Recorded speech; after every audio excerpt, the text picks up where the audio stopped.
আসসালামু আলাইকুম। আশা করি সবাই ভালো আছেন। বাংলাদেশের একটা প্রবাদ আছে, সেটা হচ্ছে চোর পালিয়ে গেলে বুদ্ধি বাড়ে।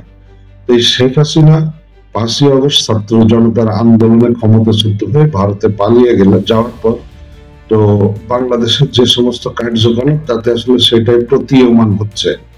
হাসিনা ও পরিবারের সদস্যদের দেশ ত্যাগে নিষেধাজ্ঞা, রূপপুর পারমাণবিক বিদ্যুৎ কেন্দ্র নির্মাণের নামে বিপুল অর্থ লোপাটের অভিযোগ থাকায় ছাত্র জনতার আন্দোলনে ভারতে পালিয়ে থাকা শেখ হাসিনা ও তার পরিবারের সদস্যদের বিদেশ গমনে নিষেধাজ্ঞার আদেশ দিয়েছে আদালত। নিষেধাজ্ঞা পাওয়া অন্যান্যরা হলেন তার ছেলে সজীব আহমেদ ওয়াজেদ জয়, মেয়ে সাইমা ওয়াজেদ পুতুল, তার ছোট বোন শেখ রেহানার মেয়ে টিউলিপ সিদ্দিক, আজমিনা সিদ্দিক ও ছেলে রাদওয়ান মুজিব সিদ্দিক। মঙ্গলবার দুদকের আবেদনের পরিপ্রেক্ষিতে ঢাকার মেট্রোপলিটন সিনিয়র স্পেশাল জাজ মোহাম্মদ জাকির হোসেন গালিবের আদালত এই আদেশ দেন। দুদকের জনসংযোগ কর্মকর্তা আক্তারুল ইসলাম এই তথ্য নিশ্চিত করেছেন। দুদকের পক্ষে সংস্থাটির উপপরিচালক মনিরুল ইসলাম তাদের বিদেশ গমনে নিষেধাজ্ঞা চেয়ে আবেদন করেন।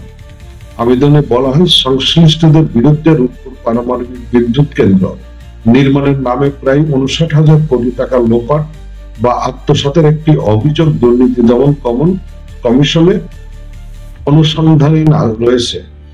অভিযোগটি অনুসন্ধানপূর্বক প্রতিবেদন দাখিলের জন্য ৫ সদস্য বিশিষ্ট একটি অনুসন্ধান দল গঠন করা হয়েছে। অনুসন্ধানকালে বিশ্বস্ত সূত্রের মাধ্যমে জানা যায় যে অভিযোগ সংশ্লিষ্ট ব্যক্তিরা সপরিবারে গোপনে দেশ ত্যাগ করার প্রচেষ্টা চালাচ্ছেন। তারা দেশ ত্যাগ করে বিদেশে পালিয়ে গেলে অভিযোগ সংশ্লিষ্ট গুরুত্বপূর্ণ রেকর্ডপত্র প্রাপ্তিতে ব্যাঘাত সৃষ্টি হবে।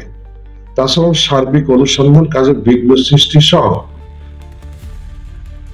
সমূহ ক্ষতির কারণ রয়েছে। তাই অভিযোগ সংশ্লিষ্ট নিম্ন বর্ণিত ব্যক্তিদের বিরুদ্ধে আনিত অভিযোগের সুষ্ঠু অনুসন্ধান কার্যক্রমের স্বার্থে তাদের বিদেশ গমন নিষেধাজ্ঞা প্রদান করা একান্ত প্রয়োজন। এই যে দুদকের যে কর্মকর্তা আবেদনটা করেছে, উনি কি জানেন যে আসলে তারা সবাই বর্তমান বাংলাদেশ থেকে পালিয়ে গেছে?